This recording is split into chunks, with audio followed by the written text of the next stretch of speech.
Hello, ladies and gentlemen. Welcome to Calls. This is the 2025 Valero Texas Open initial research show.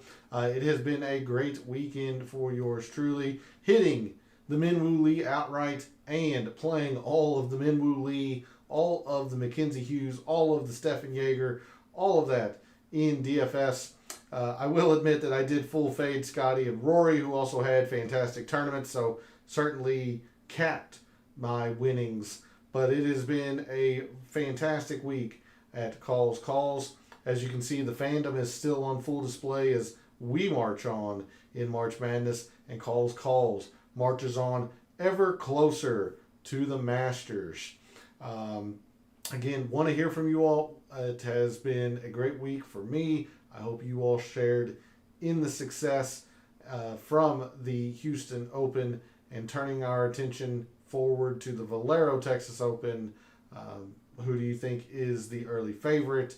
What do you think plays well here? Would love to hear from you all. So let's get into it. All statistics provided tonight and every night are from FantasyNational.com. It is the best golf analytic tool out there for your money. Go check out FantasyNational.com. You will not regret it. In the description of the video, there are links to all of the social media. First off, my X and Instagram, where normally on Mondays, I will post research regarding the course for the week, some patterns of previous winners, players in the field that share those patterns. If you want to see the weekly research that I do on the PGA Tour, give me a follow at your preferred social media site. X is also where I place my weekly betting cards and top player usage in the DFS contests I play. That comes out every Wednesday after the DFS Tactics show. If you follow me over at X, you would have seen the Minwoo Lee, all of the Mackenzie Hughes, the full fade of Scotty and Rory, all of that. So if you want to see those pieces of information every week, give me a follow over at X.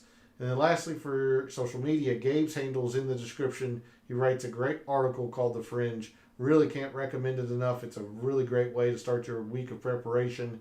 He continues to update you throughout the week, and he's produced a deluxe version that comes out on Wednesdays that gives you a sneak peek into the projected ownerships. Really, again, you are missing out. If you are not subscribed to his article, it is free to do, so make sure you're doing that. And go show him some support, follow him over on social media. Lastly, for this intro, we are live. Chat's open. Want to hear from you all. How was your Houston Open? I hope you shared in the success. What do you think of the Valero Texas Open? Do you think somebody plays their way into the Masters field next week? Is your team still in the Final Four? What do you think of March Madness this week with all four number one seeds advancing to the Final Four? Would love your opinions on that as well. So feel free to jump in chat. Would love to hear from you all regarding anything you want to talk about. But we're mainly here for the Valero Texas Open, so let's do that. Let's do our initial research for the 2025 Valero Texas Open. And we are going to start as we normally do on a Sunday evening with the GCSAA tournament fact sheet. One moment here as I get everything situated. Probably going to be a little bit of a shorter show considering I live in the Midwest. It is that time of the year. I am under a tornado watch. I hear the rain falling and some thunder in the background. Good evening, Derek. Thanks for jumping in chat. Much appreciated. Didn't see you last week. Hopefully you had a very successful Houston Open and are ready for the penultimate, or the final event before the Masters, I should say, as we get prepared for the first major of the year. Hope everyone's doing well week to week. Keep struggling. Lose money, not sure. Pick great players like Woodland and Scotty. Toasty, but still lose. Thank you. Appreciate it. Minwoo Lee was the player that I targeted from the beginning last week. Doing my research, kind of started, the Saturday of the Valspar. Minwoo was somebody that I thought fit the course very, very well this past week. That turned out to clearly be the case. Watched videos, couldn't make it to the live show. I'm appreciative that you take time out and watch and listen whenever you do, whether that's live or on other time, whenever you have a chance. I'm just very, very thankful for that. Apologies that seems like you didn't have that great of a week. I know I was full fade of Scotty and Rory. If you played Gary and Scotty and Toasty, seems like you should have had a pretty decent week. Don't know what the rest of your lineup or core would have consisted of. I can't imagine Woodland was very expensive. Toasty was a 6K play. So, I mean, those three selections were clearly very, very solid. You didn't have the winner, who was fairly popular, so that probably hurt a little bit, but still, I would have thought you would have had at least a decent lineup there with those three players that you mentioned. But again, good to see you in chat this evening. Very, very much appreciated, Derek. As we look at TPC San Antonio, there are two courses at TPC San Antonio. We are focused on the Oaks course. It is a Greg Norman design, so nothing to do with Architect Filter in Fantasy National this week. The other course on property is a Pete Dye design, and the naming is escaping me. But we're not too worried about that. We are focused solely on the Oaks course. No changes to the course proper, I should say. They did renovate the practice area, but the course in of itself didn't change from last year. And I see the note, it is the Canyons course by Pete Dye. Did host a Champions Tour event for a few years. But TPC San Antonio, the Oaks course, is a pretty long par 72, traditional par 72, 4 par 3s, 4 par 5s, measuring just over 7,400 yards. Now, Houston Memorial Park measured right around this, actually, honestly, a little bit longer. I think more so in the 74, 75. So you see, this is, at least by total yardage, roughly a similar style course. But it's going to play much shorter because this is a par 72. Last week was a par 70. So again, 4 par 3s, 4 par 5s. We are, again, on Poa Trivialis Overseed at TPC San Antonio. So we've been on this consistently for the past month or so, going back to the Players in Sawgrass, the Valspar, Innisbrook. Of course, last week in Houston, Memorial Park, now at the Oaks course. So we'll be taking a look at Poa Trivialis Overseed like we have done the past few weeks. The fairways and rough, again, very similar to other courses at this time of year, especially when the dominant grass is Bermuda. The Bermuda is still dormant. So we have perennial rye overseed in the fairways and the rough. Now the rough here around the Oaks course, a little bit longer than at Memorial Park. I don't know if the viewers watched much TV coverage, but there wasn't much rough at Memorial Park. Players got some decent lies, and that's why players like Minwoo Lee, Alejandro Tosti generally have success at Memorial Park. Is that the rough isn't penal. It's not difficult to play out of. So players can just kind of free-wheel driver. Not necessarily the case around the Oaks course. The rough is a little bit longer. The fairways are actually quite narrow. There's some undulation among the course, some sloping, if you will. Fairway widths in the landing areas, 25 to 30 yards, and it really gets pinched in the landing areas, say roughly around 300 yards. Other players were Spawn and Bridgman. I must admit, my top tier lineup, or the lineup that I put in the pitch and putt, had Spawn and Bridgman or no, I'm sorry, it had Bridgman and Novak. So I was fairly high on Bridgman. He didn't work out. I did play a little bit of Spawn. He obviously did not work out. A lot of my lineups were Scotty, Bridgman, Woodland, and someone like Doug Gim. Doug Gim didn't play very well. But I had 3 really good players and then Doug Gim. So yeah, it seems like you were bitten a little bit by some poor luck. Maybe not the best. What's the wording I'm looking for here? Maybe not the best finishing player in the lineup, considering it seems like Woodland was core for you, which is a great play. I wasn't on Gary. You were deciding to play Scotty. Bridgman hurt you if he was some of your core. So I don't hate the style of lineup that you played, but that was a big reason why I wasn't going to play Scotty or Rory, is because you had to get really, really different to play some of them, or at least play those Scotty and Rory lineups. Whereas I'm going to say, I think almost, I would say 90% of the lineups that I played started with Minwoo at 96. I played a little bit of Aaron Rye. I played a little bit of Spawn, who were 99 and 98. But most of my lineups started with Minwoo Lee. And I just faded that entire, both players in the 5 digits and got my uniqueness that way. Even though Minwoo was a very popular player, building those style of lineups I did kind of created some leverage from the start.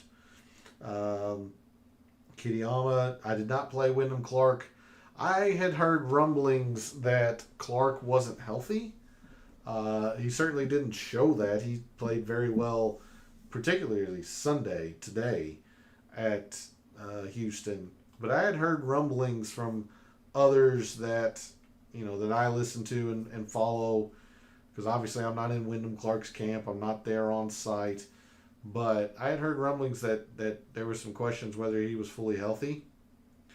So I just kind of stayed away. I appreciate that.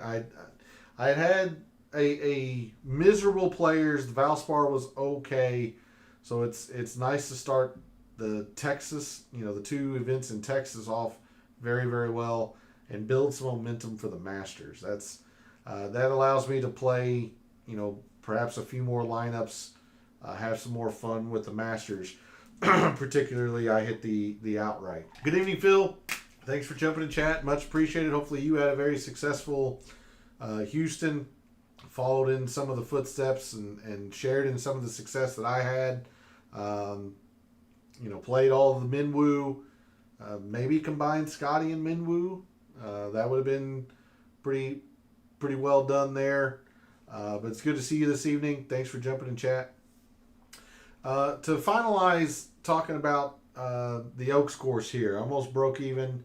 Scotty charged did bad, or put you in a bad spot. Was winning 1,000 at a point. Yeah, that's like I said. If Scotty and Rory played well, I thought I was going to lose. Fortunately, one of my 4 core players won the tournament, which obviously propped up a lot of my winnings. If Scotty would have fallen off or failed to make his Sunday charge, I would have been in a really, really good spot.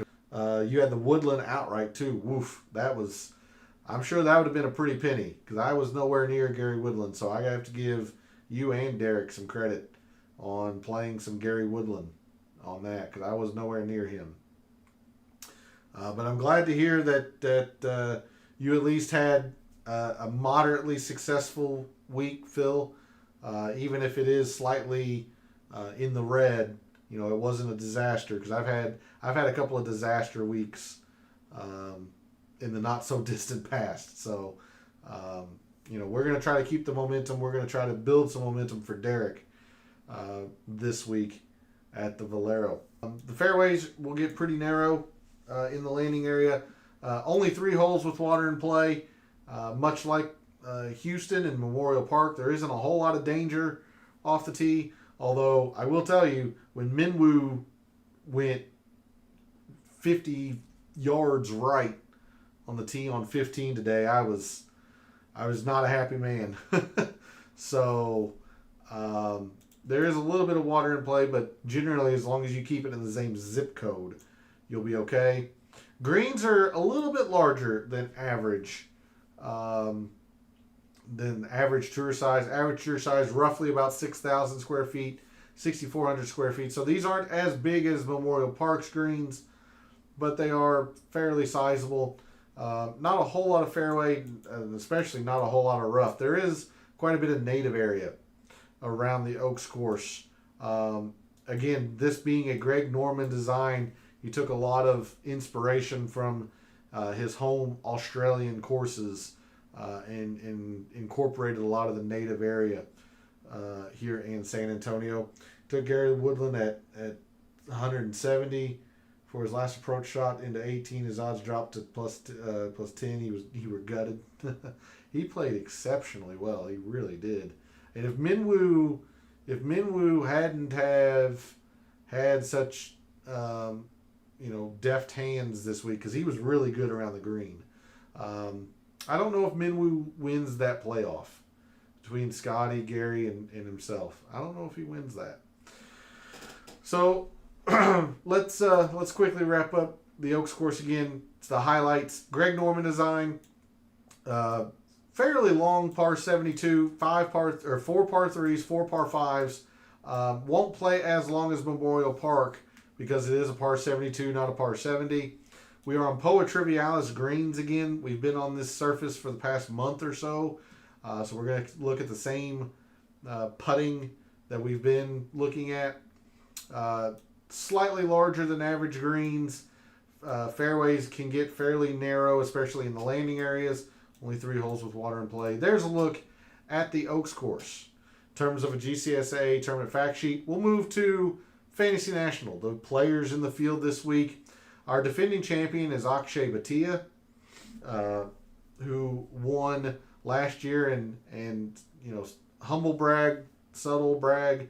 I did have Bhatia's outright last year, so we're going to try to go back-to-back, at least for the Valero, and back-to-back having the winner at Houston and then Valero.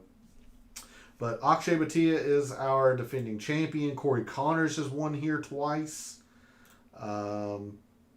So some names to keep an eye on, I guess. One field change so far. Taylor Montgomery has not necessarily withdrawn, but he didn't qualify for the field. Taylor Montgomery has been on a medical extension from the PGA Tour. He needed so many, X amount of points in his last start, which would have been Houston, to gain status. He missed the cut. So now he has been demoted to conditional status. So Taylor Montgomery is not in the field. And then any other players starred at the moment from Zach Blair on down, as of right now, are alternates. So anyway, a decently strong field for the tournament before the Masters. It is not uncommon to see Hideki play in this tournament. He is also withdrawn from this tournament, being that the Masters is next week. Patrick Cantlay has decided to tee it up. Tommy Fleetwood, Daniel Berger, Keegan Bradley, Ludwig Aubert, Bhatia, Connors, Denny McCarthy. So some fairly big names here this week, but certainly lacking the extreme top talent that we'll see next week at the Masters. For obvious reasons, that's a major, but lacking a whole lot of top-end talent this week. So there's a look at some of the players in the field this week.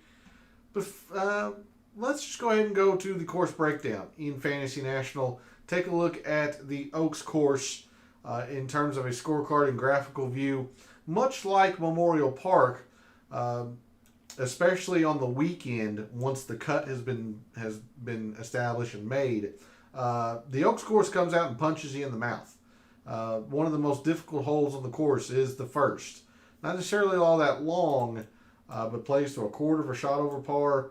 The long par 4 fourth plays to a quarter of a shot over par. Another hole that plays to a quarter of a shot over par, par 4 ninth. You do have some scoring opportunities around the Oaks course. Par 5 second place to 2/10. You have 4/10. The par 5 14th.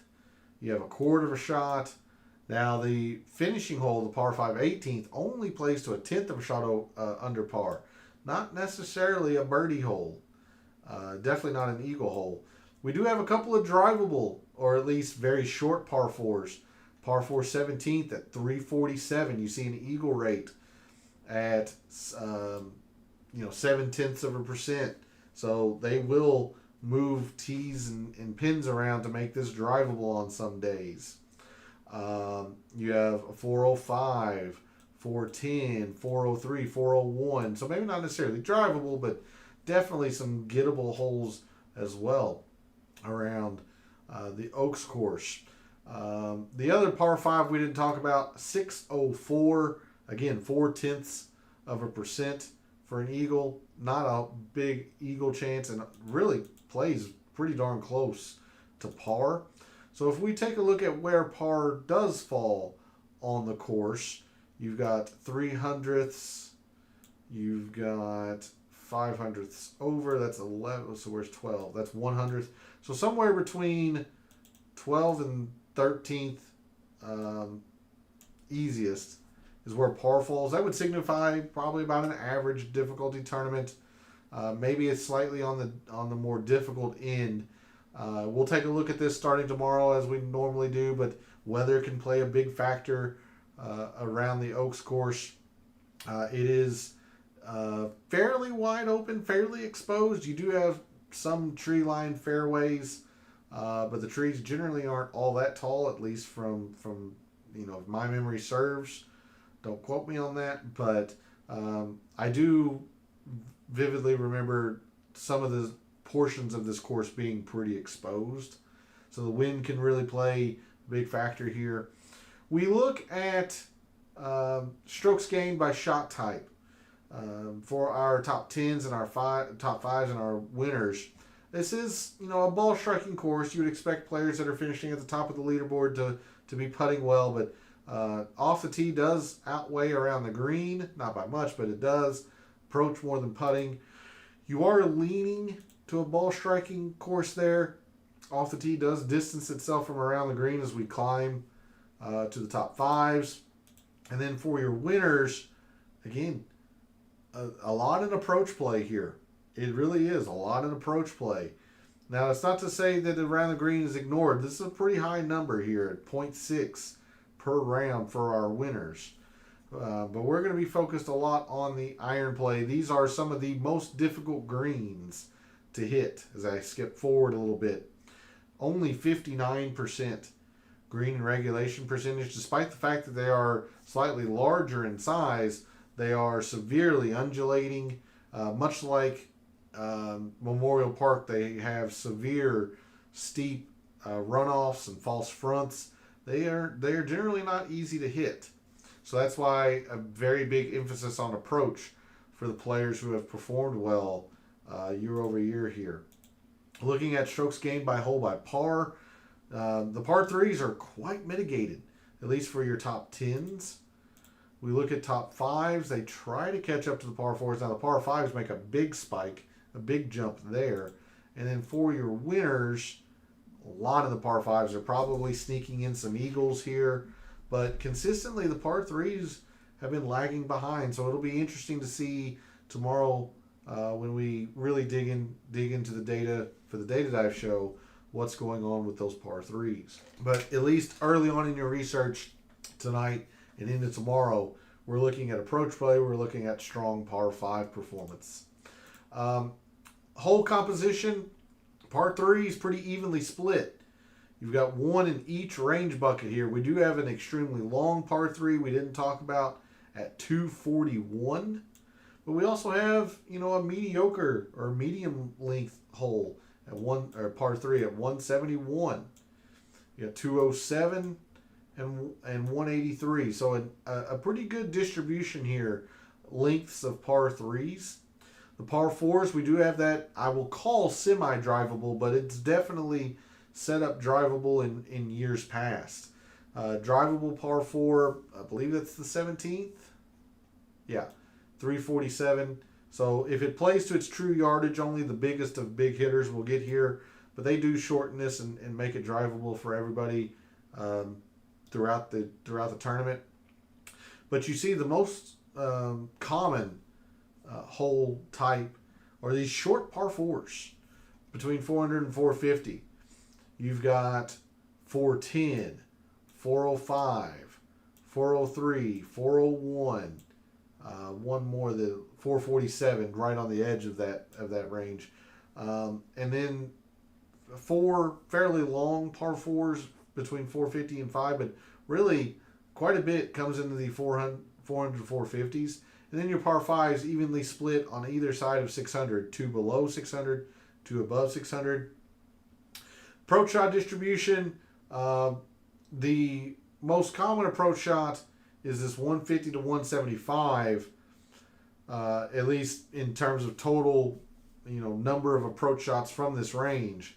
But it's actually slightly less than the tour average. If you want to look at the Oaks course versus the tour average, you actually got more wedges into these greens, 75 to 125. And again, that is thanks to the plethora of short par fours here at the Oaks course, and for the players who decide to be more prudent on the drivable par four, maybe lay up to a short wedge as well. So it'll be interesting to see when we go into the data dive tomorrow what the data looks like for approach shots. Historic cut line here at the Oaks course, it's never been below par. It's always been even or above. I would assume in 2015, I'll cheat and go to 2015. 2015. So one round of windy. So I would imagine that the wind caused a lot of havoc with that, causing it to skyrocket to +7.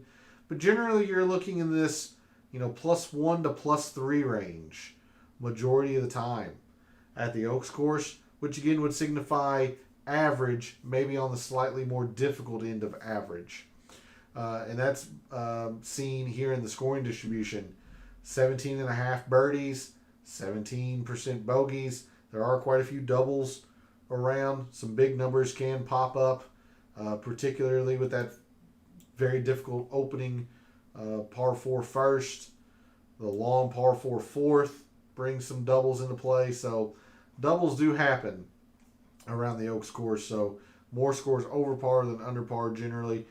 Much like the greens we talked about, driving accuracy here is much less. There is some slope and some undulation, some rise and blind shots and whatnot, meandering through the rolling terrain at the Oaks course. So driving accuracy isn't all that high. Now, then again, with that said, distance is higher, so players aren't afraid to be in the rough here. Not necessarily as much as Memorial Park. Memorial Park tends to be a bomber's paradise. This isn't necessarily bomber's paradise. You've seen Jordan Spieth win here. You've seen Martin Laird win here. Akshay Bhatia, he was kind of a bomber at this point last year. Connors is definitely not a bomber. He's just very precise. So, a lot of different ways to go about attacking the Oaks course. You don't necessarily need the distance. You definitely don't have to be accurate. What you do need is strong iron play. You see how difficult the greens are. Scrambling is slightly easier here than the average tour event. 3 putts per round, about the same. We talked about the distance. And because these greens are difficult, the proximity, if you do hit the green in regulation, is further away than the average tour event. There's a look at the Oaks course in terms of a scorecard and graphical view. Before we go back to the players in the field this week, let's take a look at some of the historic conditions. Of course, we're on Poa Trivialis. It'll say Bermuda because that's the base turf type, but we're on Poa Trivialis overseed. They're not kept fast by any means because generally there's a lot of wind.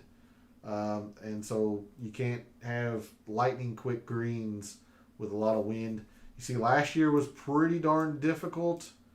I forget what Batia's winning score was. So Batia and Denny McCarthy ran away. They went to 20 under. But you see, third place was 11. I mean, that's pretty difficult.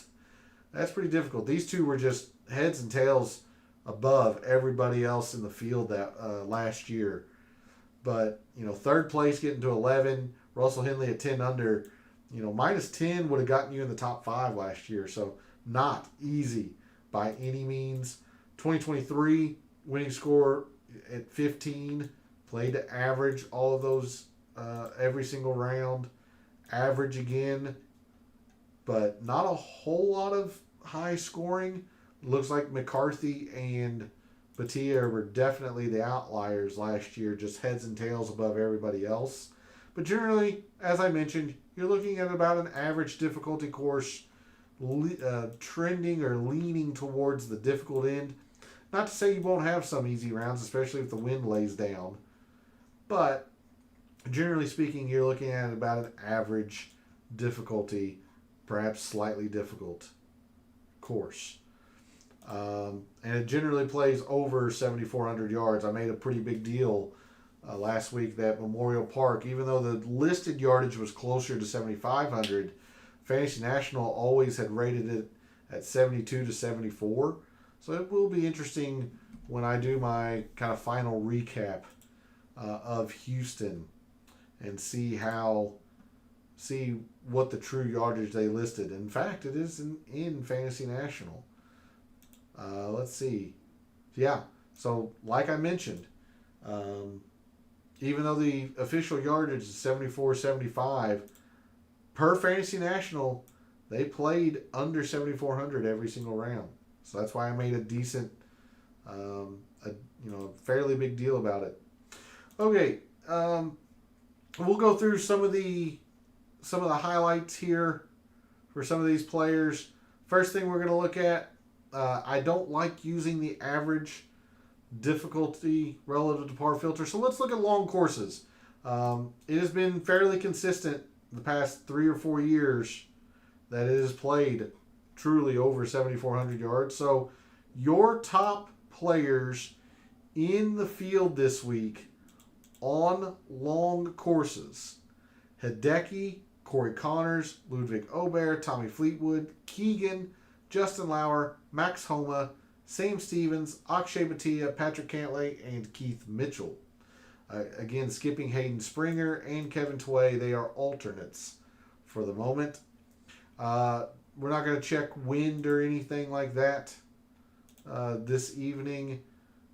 We could take a look, maybe if you wanted to, at Texas. Take a look at your top performers in Texas. Not a whole lot of rounds here, but it's something.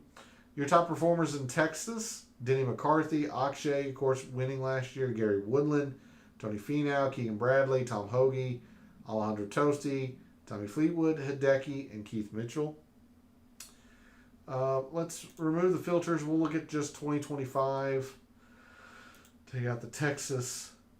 Your top players in approach in the field this week, at least so far in 2025: Tom Kim, Henrik Norlander, Tommy Fleetwood, Tom Hoagie, Jackson Suber, Keegan Bradley, Bud Cauley, Ryan Gerard, Michael Kim, and Denny McCarthy. One of the things that you'll probably hear a lot about this week is performance of players who have already qualified for the Masters. I will try to do some digging into that for you all for tomorrow. I can't promise that because I've got some things that I need to take care of, some family things, off stream that's going on. But I'll try to find some stuff for you all tomorrow. Gabe definitely had devoted a couple paragraphs in his article this week to guys who are tuning up for the Masters versus trying to qualify for the Masters. So again, I can't stress it enough that you really are missing out if you aren't subscribed to his article. There's a look at your top approach players in the field this week, at least so far in 2025. only other thing I want to look at in terms of strokes gained since is putting. We've done this for the past month or so. Poa Trivialis, Harbortown, Innisbrook, Memorial Park. We will click Quail Hollow, the Stadium Course, which is the Amex, and of course San Antonio, where we are this week, Sawgrass, where we were 3 weeks ago now, I guess, and then TPC Scottsdale. Those are the courses that are at least listed per GCSAA as having Poa Trivialis overseed. Your top putters on Poa Trivialis overseed: Sam Ryder, Denny McCarthy, Matt Kuchar, Chad Ramey, Matt McNeely, Sam Burns, Ben Griffin, Matt Fitzpatrick, Brian Harmon, and Jake Knapp. We'll take a look at par 5 scoring, just because it was so important as we rose on the leaderboard. So your top par 5 performers in the field this week, I'll sort it by total par 5s. We're mainly looking at these two ranges, 550 to 6, 600 to 650. Hideki, solid 10th and 15th. Andrew Novak, 2nd and 3rd. Jespers Vincent, 4th and 12th. Let's see, anybody else here jump off the page? That's good in both. Maybe Ben Griffin, 31st and 18th. But there's your look at your top total par 5 performers. We'll wrap the show up this evening taking a look at the tournament history page view or strokes gained total tab. We're only going to, at least I'm only going to go back to 2021. Again, the Valero was one of the tournaments that was canceled in 2020 due to 2020 reasons. So this, for example, like Corey Connors, he's got 2 wins factored into his total here. I'm only going to have 1 factored into his total. But your strokes gained total leader, Corey Connors, Matt Kuchar has played very well here. He did miss the cut last year, but a runner-up, a 3rd, another top 15. Charlie Hoffman's been very good here. More so a little bit further in the past. Let's see. Of course, our defending champion is Batia.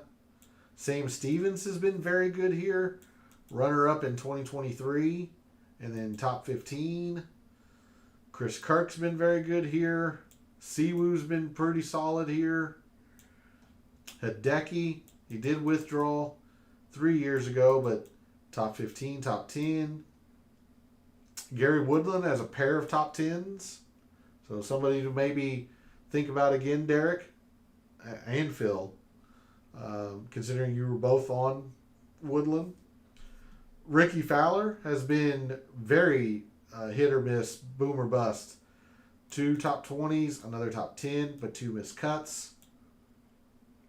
He who shall now be named, top 5, top 10, 3 missed cuts. Some other notables here: Andrew Putnam, S.H. Kim, 2 top 15s, kind of interesting. Keegan, top 25, top 10, kind of interesting. Lonto Griffin, 4 for 4, maybe lacking a lot of the premier finishes, but still 4 for 4. Tommy's only been here once. It was a top 10. Fitzpatrick was only here once. It was a top 10. So there's some of the players who have played well consistently or, in their one time at the Oaks course. Other players, the other end of the spectrum, players who haven't been good at the Oaks course. Joel Damon, 2 for 3, but you see pretty darn poor in years past. Matthew Neesmith, 1 for 4. I believe he's an alternate at the moment, I would think. Alex Smalley, 0 for 3. Trey Mullinex, 1 for 3. Ryan Fox, 0 for 2. Somebody that I was very high on for Houston, Ryan Fox. Sam Ryder, I know he made the cut, but then kind of fell apart on the weekend, so I'm hoping you followed in my suggestion of not continuing the Sam Ryder love. He's been pretty bad here. Toasty 0 for 1. Chandler Phillips 1 for 2. Seamus Power 0 for 2. Gary Higo 1 for 3. Carson Young 0 for 2. Trying to find some notables here. Michael Kim only 1 for 3. Playing it on PGA 2K seems kind of long. It is classified as a long course, Phil. It's over 7,400 yards, but it won't play nearly as long as Memorial Park because this is a par 72. Memorial Park was a par 70. So even though these two courses are very similar in total length, this will play shorter considering it's a par 72. 4 par 3s, 4 par 5s. But yes, it is long at over 7,400 yards. Absolutely. Doug Gim, 1 for 4. So there's a look at some of the players who haven't played as well around the Oaks course. That's really all I have tonight for an initial research. I'll stick around for a couple minutes if somebody wants to look at a specific player or, maybe a specific metric that you're keyed in on early this week. But otherwise, that's difference between... So par 70 versus par 72 is just the total par for the course. We'll go to the breakdown here. So a traditional par 72, which is what the Oaks course is, a traditional par 72 has 4 par 5s and 4 par 3s. So that's what the Oaks course has. Last week, Memorial Park was a par 70, meaning you literally add up all the holes by par, it'll add up to 70. At least last week for the Memorial Park. Then this week at the Oaks course is a par 72. So that's why when I say this will play shorter, is that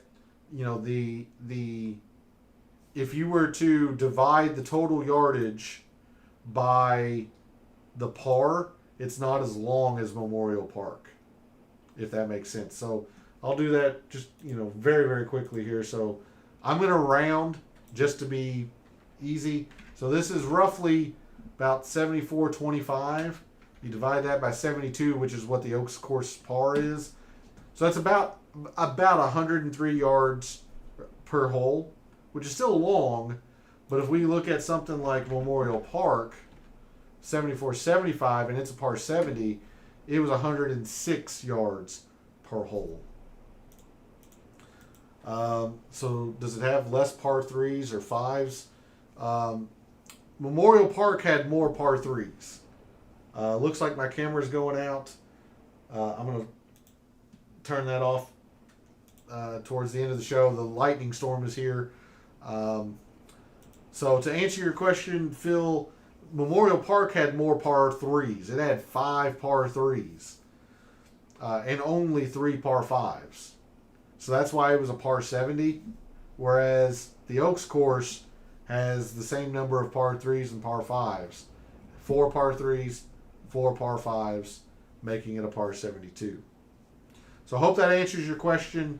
I really don't. I hate cutting something like that off short, but the thunderstorm is here right outside my window.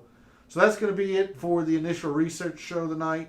I want to thank Derek and Phil for jumping into the chat. Very, very much appreciated. Thanks to everyone else out there who tunes in, watches, listens, supports the channel by liking the videos, commenting, and subscribing. I always appreciate it. Love what I do. Taking a very in-depth look at sports, golf statistics, giving you a statistician's view of what he sees, trying to help us all win a little bit of money in the process. Hopefully you followed on a lot of the good advice that I had this week. It wasn't all perfect, but I had a lot of good things going this week. Of course, highlighted by the Min Woo Lee outright. So for all of the wagers you made this past week for the Houston Open, for all the DFS contests you played this past week for the Houston Open, and until I see you tomorrow night for the Data Dive show, may all your bets be profitable.